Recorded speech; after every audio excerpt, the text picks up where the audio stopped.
அவங்க நெருக்கப்படுகிற நேரங்கள்ல கர்த்தரை நோக்கி பெருமூச்சு விட்டு அழுகுறாங்க. ஆண்டவரே எங்களை விடுதலையாக்குங்கன்னு சொல்லிட்டு கூப்பிடும் பொழுது, என் பிதாக்கள் உம்மிடத்தில் நம்பிக்கை வைத்தார்கள், நம்பின அவர்களை நீர் விடுவித்தீர் என்று தாவீது சொன்னது போல அப்படியாய் இஸ்ரவேல் ஜனங்கள் கர்த்தர் மேல நம்பிக்கை வைத்து கர்த்தரை நோக்கி கதறி கூப்பிட்டாங்க.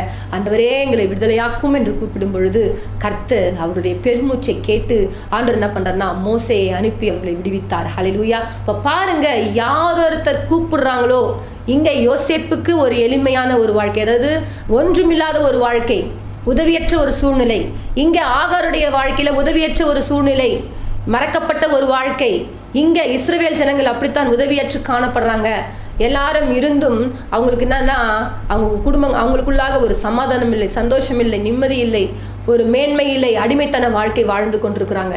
அப்படிப்பட்ட சூழ்நிலைகள் தான் இவர்கள் கர்த்தரை நோக்கி கூப்பிட்டார்கள். கூப்பிட்டு அவர்களை கர்த்தர் விடுதலையாக்கினார்.